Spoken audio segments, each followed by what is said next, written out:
હવે આજે તો મકર સંક્રાંતિ ઉપર એટલી પતંગો ઉડાડી કે પતંગ ખૂટી ગઈ ને પછી તો ખેલ કર્યા કાક આવા. તો જય માતાજી મિત્રો, હું છું તમારો પ્રિય દિનેશ વ્લોગ ને સ્વાગત છે તમારું મારા મોરમીની વ્લોગ. પણ આ તો હવારના પોરમાં કાક યાદ આવે છે. હું યાદ આવતું હશે? હા, યાદ આવી ગયું. એપી ખીહર.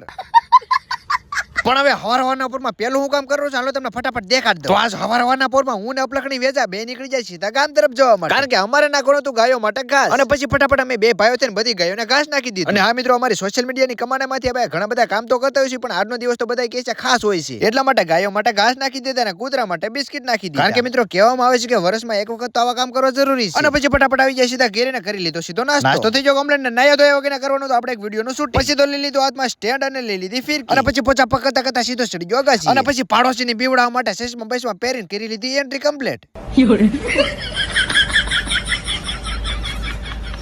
ક્યાં વળી આવી ગયો કલેજાનો ફોન ને પછી તો હું કલેજાનો ફોન એટલે જાવ તો પડે. અને પછી નાઈ તો વિક્રમ ઠાકોર જેવી પાડી લીધી એન્ટ્રી. એમાં વરમાં એક જ વખત નવા કપડા પહેર્યા, એમાં બે સ્ટેપ તો ઊંચું તો હાલવું જ પડે. પાડોશી સોતા નથી ને આપણું ધજાગરા થાય. થોડા ઘણા રોલા સોલા પાડો પણ પછી તો બે પગવાડી ફોર્ચ્યુનર ને કાઢીને મારા વાંઢેસ ભાઈ બને બે લીધો મારી ગાડીની પાસે. કારણ કે મિત્રો ગામમાંથી ફોન આવ્યો તો ગામમાં બહુ પતંગ શકે છે ને લૂંટણિયા કોઈ નથી. પણ હવે મને વાતની ખબર પડે કે આખું ગામ તો ફુગા લેવામાં વ્યસ્ત હતું. એમાં અધવશ્ય મળી જાય મને મારા ફેન ફોલોઈંગ. મને એવું લાગે છે કે આ લૂંટવા જેવા લાગે છે અમારી જેમ લુખાઓ. હવે લોકોને તો ખોટો વ્યામ છે ભાઈ કે મારા ભાઈબંધો થોડા લૂંટણિયા જેમ તેમ 50 જણાને ભીડમાં લૂંટીને આવ્યો ને ભાઈ અગાસી ભલે કે ઊંધું સડવાનું થાય બાકી એક પતંગ નજરબાથી નો જાય જોઈને કે બધા લૂંટણિયા લૂંટી જાય.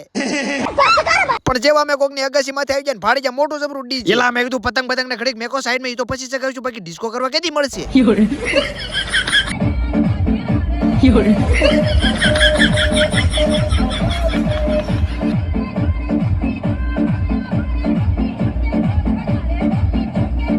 પણ અમે તો એટલો ડિસ્કો કર્યો ડીજે વાળા ડીજે બંધ કરી દીધું, મને કે ઘર ભેગી ના થાવ.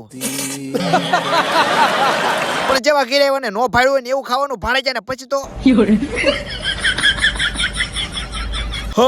ખાઈ નીંદર એટલે હવે તમે વાત જ ન પૂછો. હાલો તે હવે મળીશું પાછા નવા વ્લોગ સાથે. વ્લોગ કેવો લાગ્યો કમેન્ટ કરી નાખજો, ન હોય તો ફોલો કરી નાખજો. બાય બાય ને જય માતાજી. હેપી મકર સંક્રાંતિ.